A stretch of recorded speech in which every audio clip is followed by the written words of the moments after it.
Let's reverse that for a minute.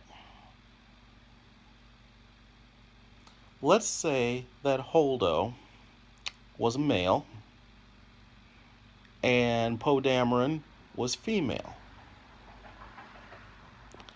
Poe goes up to male Holdo, says the same thing, and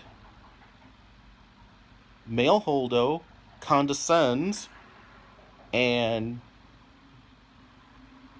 busts the balls of female Poe,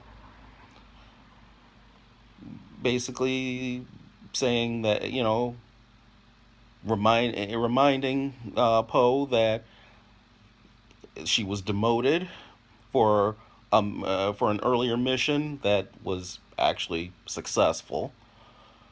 Um, Calling her a fly girl, and then patting her on the head and telling her to go back to her post. Well, that's what female Holdo did to Poe.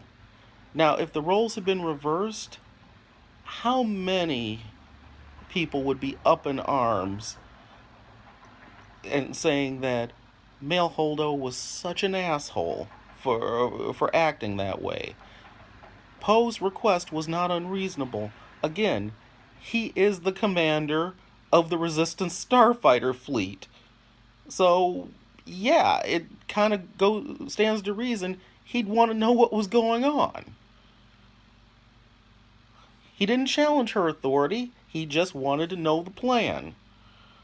So, if male Holdo, and you know damn well that male Holdo would be the biggest asshole possible if that role was reversed.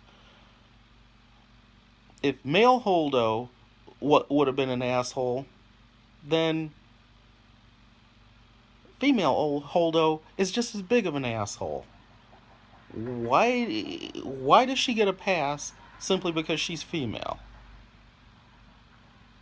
Because again, you'd know if the role was reversed, we'd be we'd hate that character. Many people would have hated that character. So anyway, and then the problem also is that now you've got the media, which I have no idea why they're getting involved in this fight, why the Stephen Colberts of the world are getting involved in this fight. You don't need to. You need to leave this alone, Stephen, and anybody else who wants to weigh in on this. Especially if you come at it as at not understanding what the issue is. And if you're going to keep painting with that broad brush, you can't do that. You can't.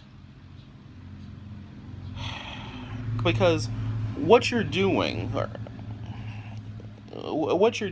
with this narrative of marginalizing a fan base, marginalizing a pop culture base, is you are you're kind of creating like an overcorrection on the other side of things, because honestly, now you've got the side that's being attacked, seeing pretty much seeing SJ, social justice warrior, or they call SJW, yeah, SJW conspiracies in their morning coffee now. I mean, seriously, the paranoia is deep. Any it seems like any movie that has a prominent female lead now, that's SJW. No, that is just SJW nonsense. Oh God, these SJWs drive me nuts. I mean, I've heard it mentioned with The Incredibles 2. Um, Heard it mentioned with Wreck It Ralph 2, the upcoming Captain Marvel.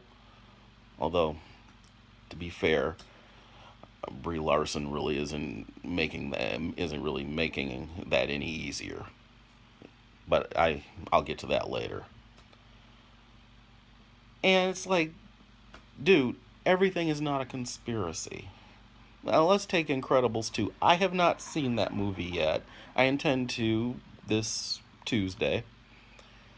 But okay, yeah, I can tell from the previews. Yes, Elastigirl is it appears that she's going to have a more prominent role in this one.